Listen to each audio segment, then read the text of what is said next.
Linda Lineman is a born and bred Oil City gal. She is also a highly talented porcelain artist, creating one-of-a-kind pieces of handcrafted art. Linda has seen the highs and lows of life in Oil City, but with what she describes as her optimistic attitude, she believes that the artist relocation project is making a difference in the town she calls home. It's also why she was the first artist to rent space in the Arts Oil City Transit Building, a place where she notes an artist's dreams can come true. They tell me that you were the first artist to come into this building. I was part of the group that came, and we would look at different things. They did a walkthrough and allowed us to look at the actual studios. I fell in love with this one because I'm back and I get to overlook the Victorian Garden, the oil creek, and so I decided to sign up on site. And that's how many years ago? It'll be 8 years. I started November of 2007. Any regrets? Not a one. Has it helped your business in any way? It does. This place here, the building, allows us the opportunity to do whatever we would like to do within our room. I teach out of here. I can just come and paint anytime I wish, and I can also do it as retail. Luckily, we're close to Erie and Pittsburgh because Oil City really isn't the traffic business as for people coming through to purchase.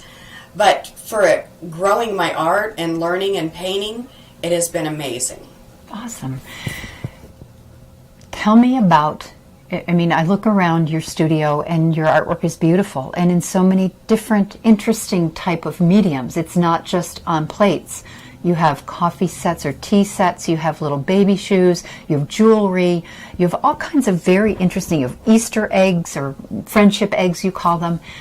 But out of all these beautiful pieces of art, do you have a favorite? I do. I have two favorites. Okay. One of them is my broken piece. How can an artist who specializes in painting china like a broken piece? Well, I was painting calla lilies. I was to teach it in Erie at a Pennsylvania state show and do a seminar on it. On the final fire, because our pieces are fired like anywhere from 3 to 12 times. Wow. Depending on if you do portraits, they can take 8 to 10 firings. And on the final fire, about a week before I was to teach it up in Erie, I opened the kiln and my piece was broken half. Oh, had that ever happened to you before? Very rare, but every now and then there's a flaw in the china, and so it just will crack. So, knowing I was going to teach other painters, I knew I could just glue it back together and it would be all right. But I didn't want to do that. Why? Why didn't you want to fix it? Because I needed to do something more. And so I called my friend who taught me how to paint china, who also writes poems. And I said, while I'm coming up with something, I need you to write me a poem, either about God fixing your mistakes or optimist versus pessimist, because I'm an optimist person. So I took them two broken pieces and I found a rectangle tile and I painted it to continue the picture. And then I painted the edges of the broken pieces. I inlaid it into foam, the new piece, have the other pieces on top, so that it flows and creates a better piece. I then found a little piece of free foam in the same shape of a calla lily, and we named the piece Art in Pieces or Pieces of Art. Depends on how you view it. My friend wrote a poem, The Final Fire. I got it together, took it up and showed it. Everybody in Erie absolutely loved that piece. It was the talk of the convention. I brought it down and entered it in the Oil City Arts show, and it actually took first place amongst all the oil paintings. Were you surprised? In a way I was, but in another way I wasn't, because I know that if you don't throw things away, like everybody has a tendency to do in this world today, you can create something much better out of it. And her poem goes on to read, Final Fire, I'm so happy I'm reeling. I open that kiln and get a sinking feeling. Instead of one lovely piece of my art, I'm staring at a flower in two parts. Waste not, want not comes to mind. I'll just create my own one of a kind. So here you see my creation of a different kind, done with imagination and an open mind. I've had many people come in and want to purchase that one. But I call it my signature piece to remind me that, we're all fixable. We can all do better with what we have.